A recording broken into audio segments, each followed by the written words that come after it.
Okay.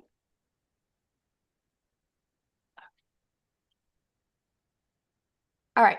Good morning, everybody. Good to see everyone back into our roundtable that happens every first Tuesday of the month at 11:30 a.m. Pacific Standard Time. But before we get into anything tactical, I want to start with something simple. I'd really like to actually start this as an interactive question. And thanks for everyone who are watching us live, as well as who will later on watch recordings of this event. So feel free to drop your thoughts and ideas in comments. We do get to see them, as well as later on, if you are watching on a replay, you can also send us a comments under this replays. We will see them and we will address them. And the question really I want to think about for all of us to think about is how many decisions really are made that are no one actually owns, and how often does this happen in your organization? Maybe not officially, maybe not structurally, but they're still being made every single day. And your decisions are so impactful on terms of who is actually going to own it. And the ownerships of those decision making often yields into success of the company and operations or chaos. And this is what we're here to really unveil and to talk about. What are the different ways of us to identify some of those chaoses and eliminating them? And what is the main primary tool that helps us really stay aligned? Thank you for, I know people are trickling in. Renee, welcome. I just want to welcome you to say that welcome that you joined. Thank Want to make sure you. everything's working well. It is a roundtable, so we are here not to lecture anyone. It's going to be as insightful as we all collaborate and we get to talk and participate into some of the exciting conversations that we have for today. So, actually, I would like to also introduce you to Olovich, and then I'd love you to. We just had a previous conversation just a little bit earlier. She comes from a really wealth of retail experience as well. So I'd love you guys to introduce yourself before we dive in any further. Just a really quick 1 minute introductory. Who wants to go first?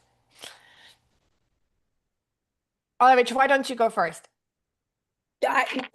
So I'm Jill Orlevich. I have a consulting company called Edits, which I started about a year and a half ago about. And so prior to that, I was a buyer at Bloomingdale's. I was a buyer at Bergdorf's for probably 15 years. And then I left the city and started working as the divisional and head buyer for company Lester's. They have five, not anymore, but five high-end specialty stores, mainly focused on kids. However, we crossed into that junior market for that like 7 to 14 tween girl, and then really ended up doing also a juniors and women's assortment. So I was there until they sold, and now I am doing my own thing. This is wonderful, Jill, and thank you for joining us because this is a really great topic of No, I'm so happy conversation, to be especially included. from the retail side. And Right. Renee, do you want to quickly do an introductory for yourself?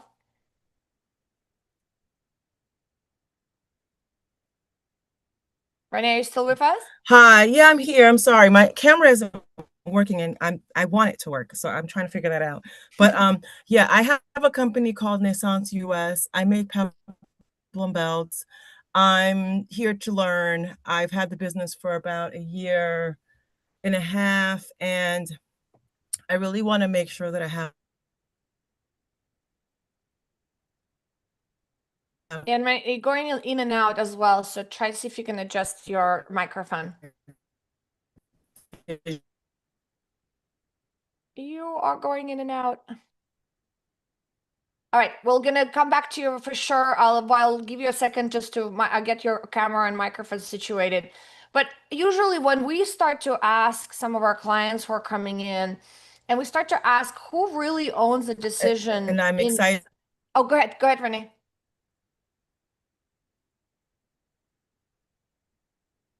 All right, right now we'll be back to you, I promise. Try see because you are breaking up really heavily, so we're maybe need to drop off and drop back in into the link. to see if that will solve the problem. So the one of the things that we often ask is, who actually owns a certain particular decision or particular process. And interestingly enough, when we're having those conversations, this is when we start seeing a lot of our clients are actually starting to do a mental map and trying to think, well, does design really owns this decision, or is our merchandising team really makes this decision, or the product development team, or is the operations they're trying to execute based on those decisions? But no one really actually align on how those decisions are connected. And that's where the gaps are usually are. And this is where operationally it creates a chaos. Let me ask you, and Jill, I'd love to ask you as well, like, how many times you felt in while you were in the retail space where your team is working super hard, but the things are taking longer than they really should? Oh, I mean, all the time. All the times, right? I mean, Right. this is relevant to all of us. I mean, Mary, how many times have you had that thought when you were sitting in in Follett? Yeah, it's amazing how everybody has a different speed, and what you think is a small task um, ends up having like multiple pieces to it that you just don't understand or know until something gets back to you late, and then you start asking questions, and then it's like, oh, okay. Now I need to plan differently because we need to back it up a lot more. So yeah, it Absolutely. happens often. Absolutely. And Renee, for yours being a new business, I'm almost positive you're still feeling the same pressure with your small team that you're working on. Renee, can you hear us now? Let's see if she's able to fix her microphone. Okay. Well, and I just want to add too, it's not just your team, it's your extended team. When you're Exactly. expecting things from your suppliers and things like that, you don't sometimes have enough good communication that tells you how long it's going to take. It's a two-way street. Absolutely. And it really takes longer to develop, longer to approve, and longer to launch in the long term if it's not really fine-tuned and figure it out where those decision makings often are sitting in or what's really creating that gap, right? And more importantly, more expensive really what they should be because you are overstretching your resources. You are probably are spending times in delaying or waiting in certain areas where you shouldn't be. And why does this a lot of the times happens is because we do never actually have time to sit there and design the process end to end. We are, as the business starts to grow, we are growing with the business and we're trying to create microprocesses for a specific need. And it becomes overall as a patch blanket, right? If you think about it, a quilted blanket of all these different processes that are interconnected and not always mainstream to actually talk to one another so that the information flows, so the decision making flows. And we're going to talk a lot about this today as well. And also, what really it makes this is to be a dangerous spot is that it doesn't really show up as in the process issue. It often shows up in shipments became delayed and you lost money, right? Or you are potentially, your orders are not coming in on time to be able to hit the deadlines. You're losing money and potential clients and customers. You are potentially delaying or not able to get your approvals done in a rapid manner, which then delays the production cycles later on. And it just becomes a downstream of snowball of problems and chaoses that later on impacts your profitability. So this is where the scary part about these misalignments or not having the actual organization that allows you to the process that allows you to really fine tune and see exactly where everything connects and how do you eliminate some of these delays at the end of the day costs you money and costs your profitability at the bottom line, which we often don't see because we're so hyper focused on margins, the gross margins, the product margins, where we often do not see the bleed that happens because of the inefficiencies that we have. it shows up as margin erosions, right? It shows up as delayed launches. It can also show up as the access of sampling. This is another big problem when we often see where you people are brands, especially young brands who are starting up, they are sampling way more than they should. Because they're not providing the right information. There's no really true ownership of who is actually going to own to make sure the process of the approval process and the prototyping process is mainstream. It also creates a mode of us constantly being in a firefighting mode. We in a retail and fashion space, as it is, already going at 100 miles an hour, and we're putting out fires on a daily basis. So having an rigorous process that is pre-thought and have the ways of different scenarios of how that process might play or shift or who is going to pick up a particular decision based on the outcome is critical to have upfront versus trying to scrape for it when that actually happens. And this what sets us as from resilient company versus who are not resilient companies.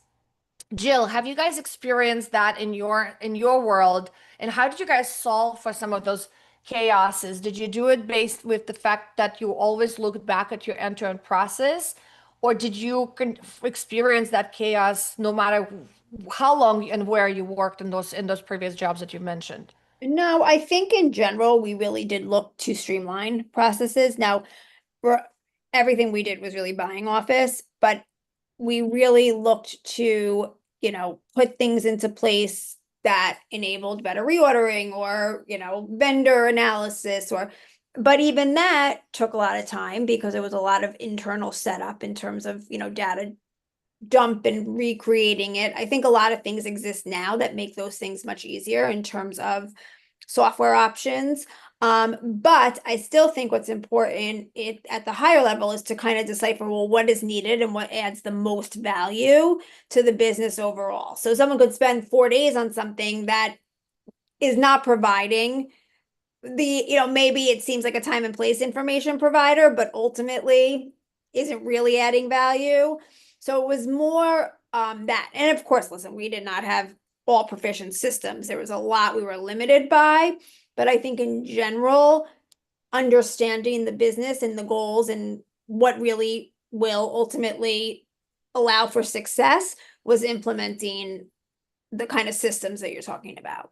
Absolutely, absolutely. And and normally, where we are bringing in actually a guest speaker into our roundtables. Today, I really want to do something a little different, where I really want to walk us through the exact questions that come up behind the scenes when we talk to our potential clients or our clients, who comes from directly from founders, CEOs, heads of merchandising, when they start realizing something is off. Mhm. And more importantly, I'll answer them in a way that actually answers them when we are actually inside of their business, how we help them solve some of those things. And Jill and Mary will help us to fill in as well as what they've done on their side with their organizations as well. But before we dive in any further, for those who have not met me yet, I'd love to introduce myself. My name is Evgenia Alexandrovna Yushkova, or simply Yay. And I work with a senior team that focuses on specifically on designing and fixing the operating systems behind the product businesses, connecting merchandising, product development, sourcing, and operations so companies can scale profitably instead of chaotically. And today is really not about just the theory conversation, but it's about what actually happening inside your organization. And normally in this session like this, I'd really would like to also have an insights of people who are joining us live. So please do, when I do go through rounds of questions, and we'll have a Q&A at the end of each section, feel free to ask your questions in the chat so that we are going to see them. I'm going to try to address them on the call. If I'm not able to address them on the call, we will address them offline afterwards as well. So, but let's get started. It's super exciting. Now that we are, and I think it looks like we got Renee back. So, let's get really into the first misalignment that I want us to talk about is really understanding of what misalignment really means. What does this mean for the organizations? It's not because it's really just a term where we often say, well, the team is weak because they're misaligned, right? Or the team is not doing something because they're misaligned. But because they're really often optimizing for a different outcomes. For example, where you just if the design is optimizing for product, merchandising is trying to optimize for sales and margin, while product development is optimizing for feasibility, and operations is optimizing for execution and cost. And all what that makes kind of a circular ecosystem is to be able to bridge those gaps and have them stop trying to optimize it as individual departments, but bringing them collectively so that we can eliminate that conflict. Mary, talk to me a little bit about you worked in a large organization, where lots of different departments and were touching and have all the different goals and objectives. But you sitting on the financial side and really observing that, how do you felt like is it usually comes in as a collective decision on optimization, or is it still even in the large organizations, it still runs often on a silo? Unfortunately, I think it still runs in a silo. And it's, excuse me, primarily it's all about communication. It's all about swallowing egos. When you get into a bigger organization, you have people who want the power, but don't necessarily know all the details behind what it takes to make that decision. And it's super important that everybody works together as a team, get in a room, you communicate, you talk about the different decisions. It it builds such a great rapport. And then I think early on, you talked about ownership. So now all of a sudden, there's not one person to blame, it's a collective team to blame. And now all of a sudden, the sharing becomes way more important because it's all on everybody's shoulders. So what did we miss, and how did we miss it? And it's mapping it out. It's really mapping out everybody's process so that you can see how it connects. In a big organization, at least that's how you do it. And I get at in working with smaller organizations, you don't have as many people. So often you're a founder and you're sitting there, you yourself and I, right? And sometimes you feel as if you don't know who to ask. And it's really important that you align yourself with people who could help you, other people that are in retail, that are in the same position you are in. It's amazing how many um, issues we all have and challenges. And, within these roundtables, I think that's that brings us out. It's a forum to talk about them. Absolutely. And one of the things that I want to kind of give an example often to really clarify what we're talking about when we really say disjoint, misalignment, or individual decisions on a department level versus collective and what that actually looks like, it's often has to do with the timing of when you actually start to bring everybody together. Right. So in the traditional format, let's give it an example of a retailer who is merchandising their new fall collection line that they're going to be bringing into their stores. Often it will start with where the merchandising really going to look at supports in based on the categories and trends, right?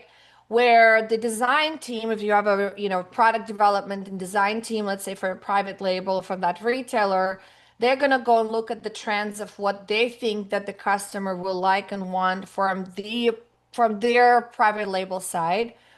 Then we will often go into the product development, which they're going to start to realize whether it's a scalable product or not scalable product. Operations will often realize the timeliness might work or might not work. And then at the end, everybody comes in, with everybody their findings. They already designed things, they already merchandise things, they already source things, and they put everything as a big style out. And this is probably one of the first times where all the big teams are actually come together to look at the full cohesive assortment and start making a final decisions, which, what is going to be the goal, what's not going to be the goal, what we want to cut, what we want to rework, which now we've actually lost a lot of the time that could have been saved by planning ahead of the times with all those teams collectively. And this is one of the first things that we often see, and when we integrate, we see a huge shift, is instead of thinking through individually on what your objectives are for your department and then bringing them out in the big style out moment, is actually having a collective planning meetings at the very beginning of the season where we actually look at past performances, past sales, current projections, moving forward, what the goals needs to hit. The merchandising department brings their ideas and thoughts without actually doing anything yet, not even sourcing yet, right? The design teams from the product private label side brings their ideas and thoughts and trend boards and whatsoever. And then the operation and team comes in from the production side and kind of be able to weigh in. If we go this direction, this is the potential risk that we may have. If we go this direction, here's an opportunities we may have.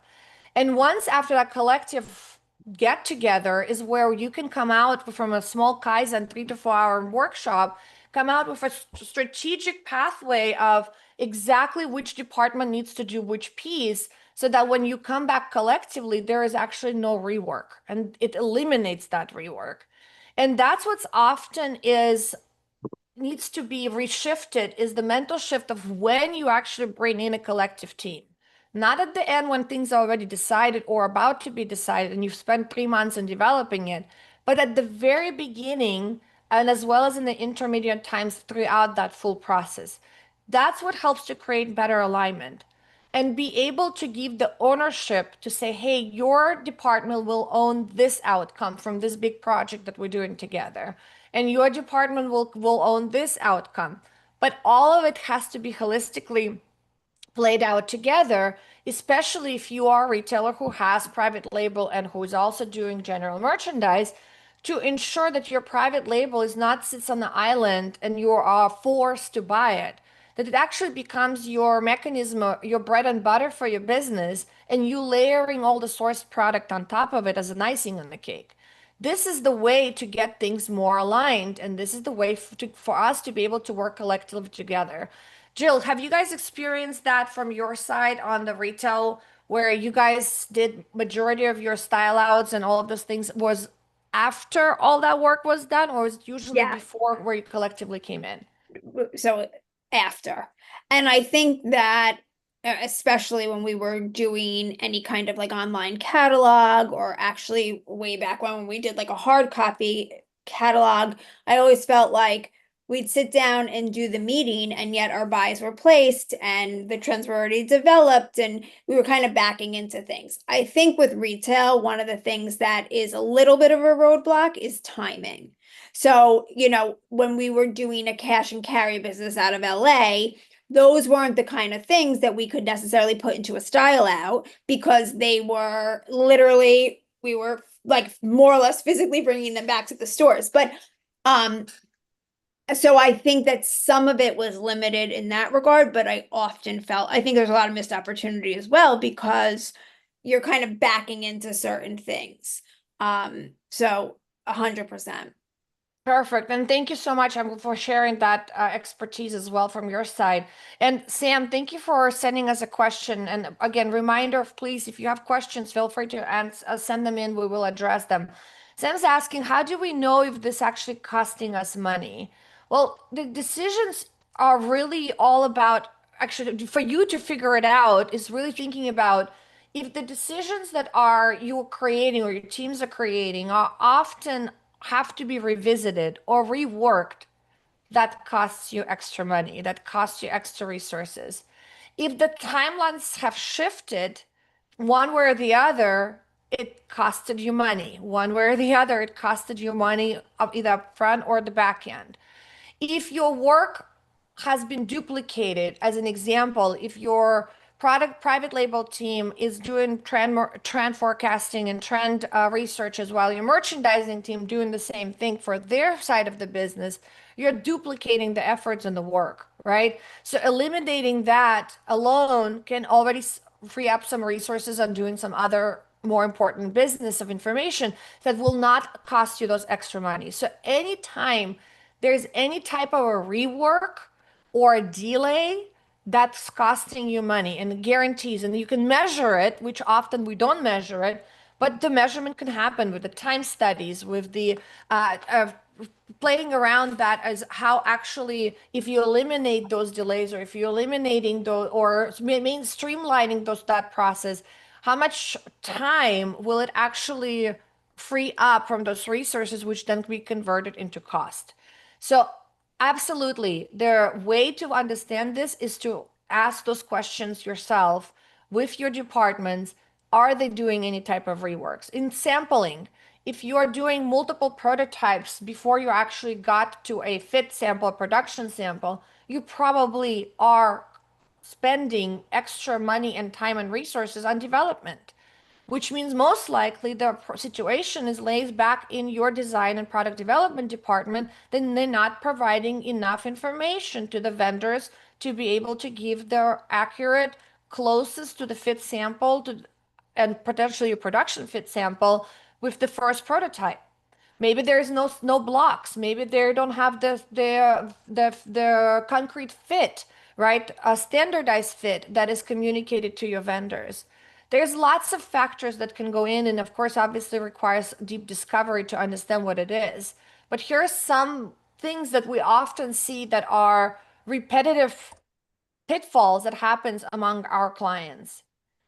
The other things is where we have to think about in the misalignments or rework is the approval loops. I'd say probably that's the second biggest place where we see delays, where we see wasted time, and where we see inefficiencies because somebody did not get the okay or did not get the approval in time, or somebody didn't read their email or whatsoever.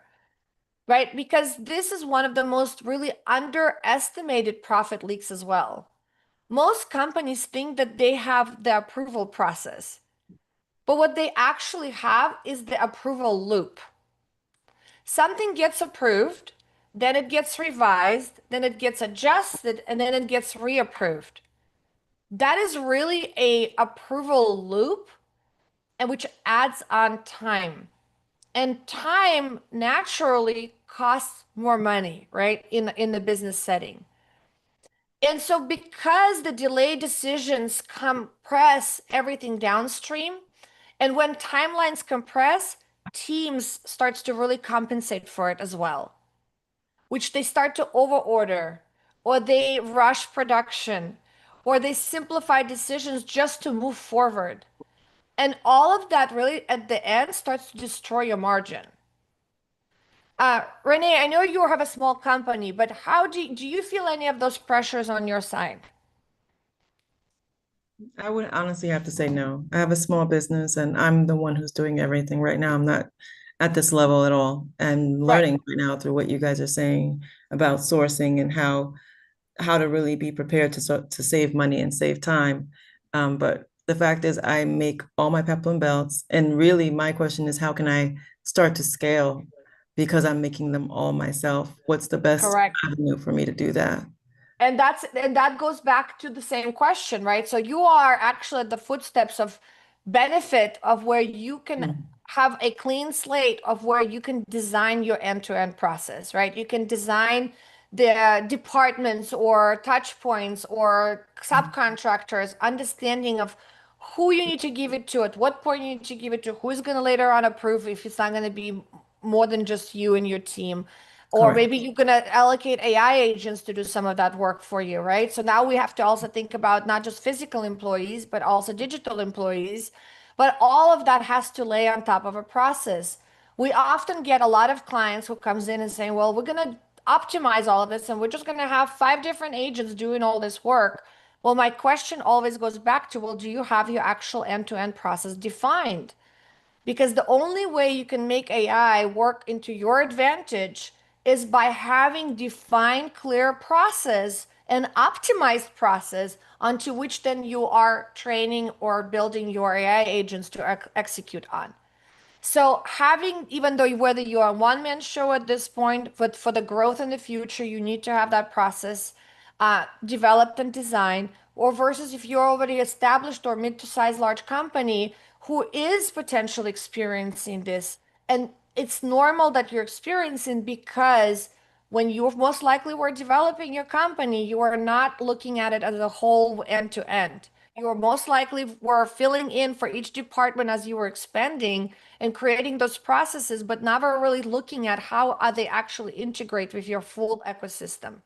Jill, what are your I thoughts? was just going to say that I think a big piece of it is to look back or during or and to really be able to look at it with a critical eye and to say this needs to be done differently going forward. And not that it's necessarily even because it's being done incorrectly, but just like you said, I mean, we had sales plans that oftentimes came out too late and we would be backing into them. And so there was this constant push pull of did we buy too much? But that should have been established from the onset. They should have been ready for us, and the buyer should have had them and then be able to go with them. So that was one thing, and you have to really look at it and say, I'm just kind of using it as an example because it came to mind, but to look at some of these processes and say, honestly, was it correctly handled? Could it have been better? And a lot of times that fell on me. But if you're willing to really look at things, then I think from there comes the growth. So like you said, there's a ton of opportunity in AI, but AI is only going to execute what you give it to execute for the most part. And the tighter and better your systems are, the more you'll get from all of these different channels, whether it's AI, whether it's an assistant, whether it's a buyer, whatever it may be. But I think that establishing, like you said, the systems and also kind of looking back to say, well, and also what have we been doing that's working? So I think it's all kind of part and parcel to the fact of really knowing your business and being able to be really honest about it and then implement those changes that you feel were, there. It's never going to be a Absolutely. perfect science, but it's a starting place. And I think that the planning process and the systems process is huge. Absolutely. And it goes back to continuous improvement that you often hear me talk on this on our roundtables, is that it never stops, right? It's not that you've done this work once or you hired consultants to do this work once. You have to be able to embed that into your culture of every team member in your team has to understand what continuous improvement means and what it actually does for longevity of the business. And to your Jill, to your point, it's continuously going and stepping back and saying, okay, how does this piece fits into my full ecosystem? Where do I need to build the bridges, right? Where do I need to build automations and connections so that we can flow that information from one place to the other without repeating it or without and having a really defined approval system. So, RACIs comes to mind, right? One of the tools to create is where it will really give you a clear decisions of based on different case scenarios of business. Who is it going to be accountable for? Who is actually going to be the main decision maker? Who needs to be notified at what point? I mean, so creating things like this and having those tools are super critical. And you'll be very surprised, even in the large scale, mega scale organizations, retailers that we worked with, sometimes we come in and those tools do not exist. Well, I think also Yeah, there's this culture of everyone feeling like they need to do everything the best they can and they are the best and they are perfect. And if the environment is such where it allows for, the work and looking back and saying, I could have done that better without feeling like there will be consequence for saying that. So that ultimately you're fostering an environment in which you're really looking at things with that critical eye, I think is very important as well. And I've worked in environments where you felt like you always had to kind of cover your ass because that was the culture. And then, correct. when I've worked at places where there was like a very open dialogue, and I think from that comes the growth. It Correct. Yeah, doesn't do anyone any good to try to justify things that ultimately didn't work. yeah, Because to add to you're that, too it's all about ego. You have to check your ego at the door, Mhm. and you have to always it's so critical that you do a debrief after every cycle. And like you said, Jill, it's not just, and sometimes, I've led meetings like that before. And so sometimes when you do those kind of meetings or you do that thing, you have to really talk about what worked well first so you could get people comfortable in talking about what didn't work, so you start to, But I think there's but if you start with the bad stuff culture. first, yeah, but if you start with the bad stuff all the time first, it tends to clamp people up. I have found that when you're first positive and you talk about all those things, it really makes it easier and more welcoming to talk about the things that didn't work. But when I used to start those meetings, I would say, okay, everybody's ego's got to be checked at the door. This isn't about blaming. This is about making things better. And we're gonna make it better for everybody. So, But I think one of the things is that you were opening the space for that. And so I'll say that like one of my experiences, we could have started that way, and yet my owner operator would have only remembered the negative. And so I think that unless people feel comfortable and that it really is everyone's working for the greater good of the purpose of like sure, not blame, right. that it's very important. And I do think that some of that, like if that was the way you were presenting it in your culture, you're ahead of the Sure. game. It's just And I think the people that most of us are dealing with are the people that could make it comfortable for them. So that's got to be part of, these roundtables. I mean, those are just so key. It's like you wanna be able to teach people to say, it's okay to make a mistake. How are we going to fix it? And as a leader, as a founder, as a CEO, as a CFO, you have to be able to express that up front before the meeting even starts so that they feel comfortable. So I think we're all could not agree more. No, absolutely. And that goes back into really what defines the approval system. It's number one is the clarity. It's clarity and definition of exactly what one person owns one criteria, right? And be able to know exactly who to notify and where to go afterwards once that's approved and have the systems be able to flag to do so. So it's not an email, let me send an email individual to 5 people letting them know that this was approved, but having a system in place where you can actually change the status, and that's based on that status. It notifies based on your RACI chart everyone who needed to know, right? Or it triggers the next stepping stone. So this is what helps us to create an approval system versus just an approval loop of the numerous of times that it needs to go through this rounds and rounds, and this needs to be emailed, and that needs to be emailed, and this person needs to be talked to. Because anytime you have to rely on that, there's always going to be delays, no matter how efficient you try to be. And that puts us, go ahead, Joe. Oh no, I was just going to say, I think also, and I'm probably speaking from my own experience, but I think there's a transparency piece of it as well. So I was a big one of a group email. Like everyone should be on the same, not everyone, but any relative person should be on the same email. There's no information. And I came from an environment where it was often this one was sent one email, that one was sent one email, thinking that that would conjure up better ideas or internal competition. And at the end of the day, first of all, talking about more time. And second of all, if everyone isn't cohesively linked, then exactly like you said, there's a lot of like looping and a lot of, filling this one in or that one didn't give the right feedback. Or so I really am like a big proponent of that because I think it's important that when you have a team, that team is really looped in together. Now Correct. roles will be defined but just in a more cohesive environment. Correct. Absolutely. Absolutely.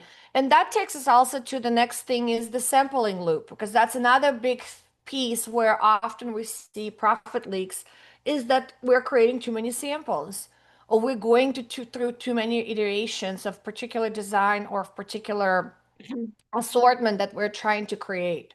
So again, going back to the same philosophy, right, is if you are relying on what you're going to create, then you send that to your vendor, you're waiting for the email for them to acknowledge, you're waiting for them to send you information, then you're going to approve the lab dips or whatever else, then you're going to send them that email again, and then you're going to keep going back and forth.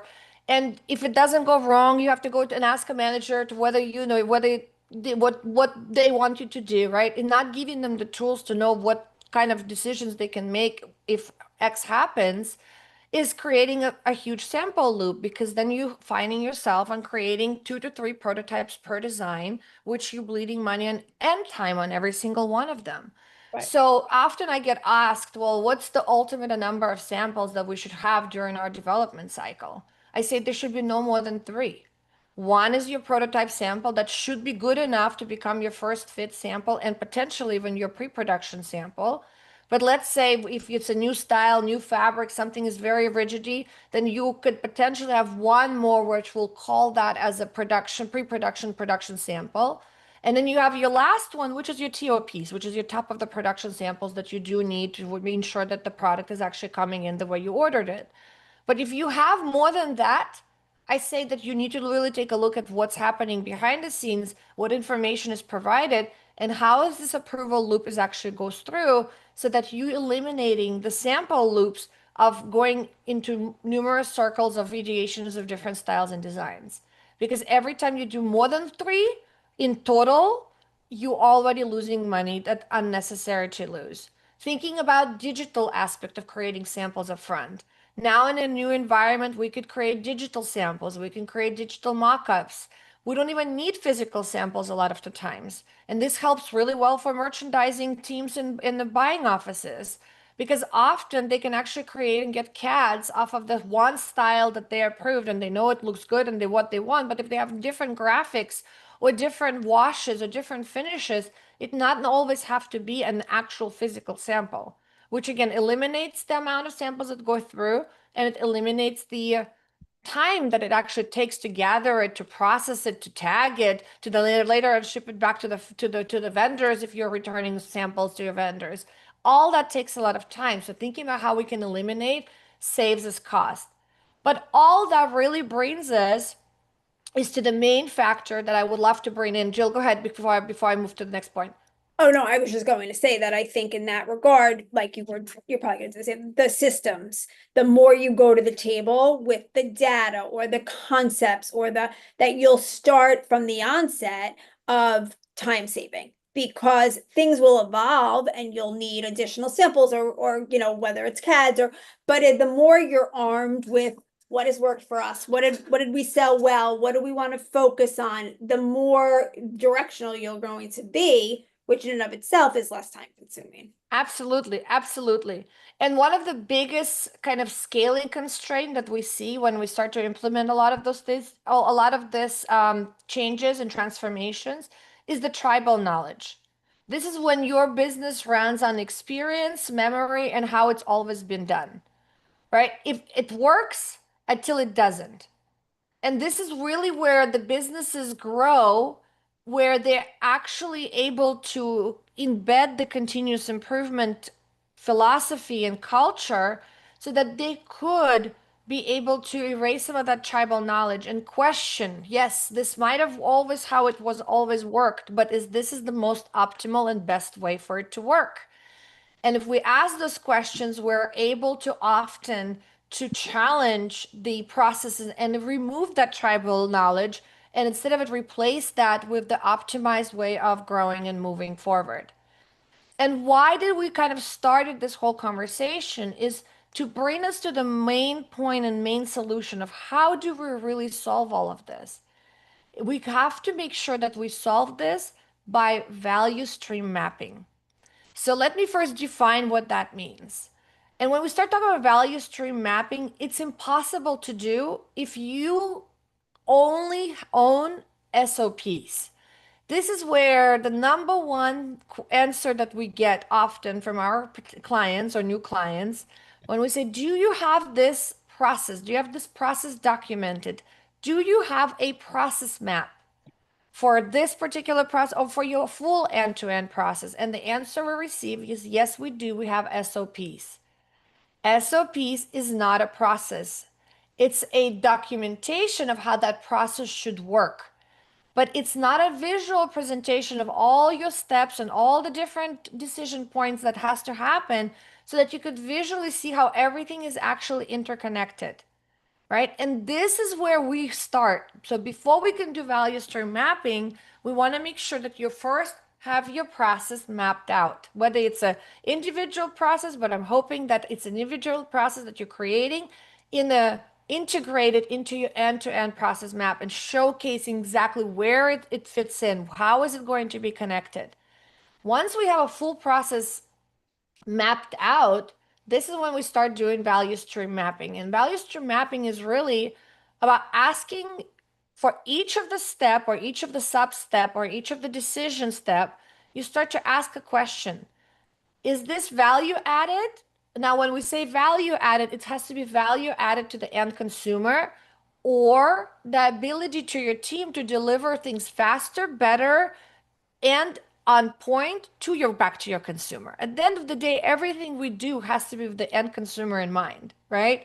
So thinking about, is it value added? Is it essential? Because there are certain steps that are inedible. We have to have them, right? Especially if you're, or for example, in on a sustainability mission and you need to actually have the check and balances in place and getting receiving all the certifications and making sure that the fabrics and everything, the materials are actually tested so that you could be able to then put that as part of your sustainability journey as an example. So those steps might be timely and you technically don't want to do them, but they're essential. You need to have them for your business, whether it's because it's required by regulations or it's because it's potentially required by your business in general and your business mission. And then with Mark, the others are non-value added. And non-value added usually would be the steps that are carry themselves reworks, delays, emailing manually, right? All of those becomes a non-value added steps that can potentially go away or by being replaced by either an agent or a process or a workflow to or a system to automate it. And once we define those, in each step in your full process, you actually define which one is which, you're going to be very surprised after you do this exercise. And you don't do this alone. You have to do this with the process users. Because if you do it alone while you are just envisioning the process, it's never going to work. You have to get the input from the people who are actually using this process, who are actually in the trenches on a day-to-day basis. So if your value stream mapping happens with just executive level team sitting in the table, you're doing it wrong. You need to bring in the the process users from and actually have their input and have them defined whether it's value added or whether it's non-value added and see how they see it. And what you're going to define and find out, which we consistently see that across all of our clients, is that there's about 40% of non-value added steps in every process that we have so far mapped out or have looked in our whole history of the company that exists. It's an average of 40%, which we don't even think about it or see until we sit down and start thinking about what does that actual process looks like and how that actually integrates with everything else. And that's where the value is. This is where the optimization of removing those non-value added steps and solving them with automations or removing them altogether by mainstreaming your actual process.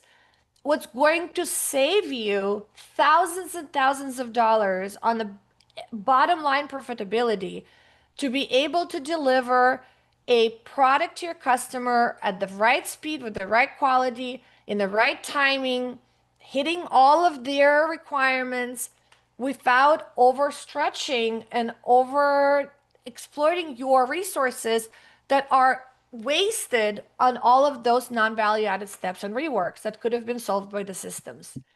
So whether you are a new business or existing business, for a new business, again, you have a privilege of designing that with that in mind, with that end in mind. You have less rework to do. And often, sometimes for more established businesses, instead of optimizing the processes, we actually redesign those processes altogether. If there's too much patchwork happened and there's no really good systems that talk to each other when they were implemented or onboarded, because this is exactly when we often see say sometimes redesign makes better sense. And the reason I'm bringing up systems right now is because this is another place where process mapping and value chain mapping is super critical before you start implementing your systems, whether it's an ERP system, PLM system, or WMS system. Any of your system that you're about to implement, if it's not implemented based on your optimized process that you already defined and optimized, then the chances of that system to be successful implementation and actually solve the problems that you're trying to solve for your company are going to be very, very slim. The only time when we ensure that there's 99% chance of your implementation be success and actually do what you need to do for your company is if you started with the process. And if you started with optimizing the process and then solving the system solves for what you're trying to automate. So that you retrofit the system to your needs versus vice versa, where you're implementing the system and then trying to figure out how that actually works into your process, which creates more constraint, more resistance, and people do not want, and your teams do not want to use those systems. And next thing you're catching yourself and trying to either fight that battle or just giving up, and then your implementation fails. So having a understanding of how all of the things that we just talked about actually could be revealed by a very simple but very important exercise of process mapping and process value chain mapping to ensure to know what to cut, where to optimize, and where you can mainstream. Jill, have you guys done ever those type of exercises within your organizations? Yes, yes, we would do that seasonally. Um, again, we had some limitations in terms of the optimization. I think there were a lot of processes that we saw could be improved because I wasn't working, I was working for people. They had to be the ultimate deciders of whether or not those processes would be implemented. And actually, Right. it was a big source of frustration because it was a lot of times that things were not. Because whether it was money or just, muscle memory or all of the ego, all of the above, we were limited. So we would recognize things and then not have the support to implement important change. So I can relate to this because it was very, very frustrating a lot of times. And And I'm really glad you brought this up because this is exactly where we do most of our work, right? Is because once we map out the full value stream, it's not just about the tasks or the decisions or the timing, but it also has to do a lot with the ownership and defining who actually owns this particular piece or who owns this particular process and putting some of those owners together to figure out what system actually needs to be able to fulfill those dreams. right. So this is exactly where we see the times is lost or the costs are created or where the margin starts to leak is when that does not happen. When what you just described, the culture of, well, even we did that on a quarterly basis, but then it had to go upstream to our stakeholders who were not part of this conversation, decision making, then it just gets lost altogether, right? So the idea is bringing the stakeholders into those conversations along with your process users as an executive. This is your goal to orchestrate. That's when you start to efficiently able to see that the stakeholders are more open-minded to do things for you and then say okay to certain things based on what they actually see and how that with data and numbers it impacts their overall business and bottom line profitability. Because remember, main stakeholders, what they're going to care about is the EBITDA, right? And so if you are able to make a clear case by we doing XYZ, and if we do this differently, this will impact EBITDA by XYZ, you have a higher chance for them to say yes. But they will never say yes to that unless they were part of that decision making altogether in the first place. Which takes us back to the first topic of our conversation when we were talking about who really owns those decisions, right? Who owns these processes? And now that we're coming to the top of our hour, I want to be respectful of everyone's time. I just want to kind of summarize of what we've discussed today and bring everything back to one core idea. Operational chaos is not random. It is designed into the system. And everything we talked about today about misalignment, approval loops, sampling inefficiencies, tribal knowledge, invisible delays that are hidden within your non probably mapped out process, they're really not just an isolated problems. There are system signals. And this is where most companies reach a critical moment. Not when something breaks, but when they realize that the way the business operates today is what's creating the problem. And once that realization happens, we stop and start asking ourselves, how do we fix this? Why is this happening? We ask 5 of our whys, right, for each of the problem to get to understanding of where the root cause actually lays. And this is when we start deciding whether we need to redesign or optimize. But first, we want to start by just mapping it out to ensure that we can actually see it cohesively.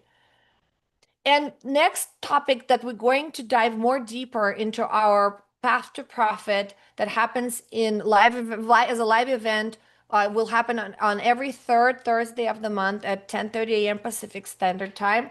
Our next one is upcoming May 21st at 10:30 a.m. So please do mark your calendars. We're going to talk about the end-to-end process optimization.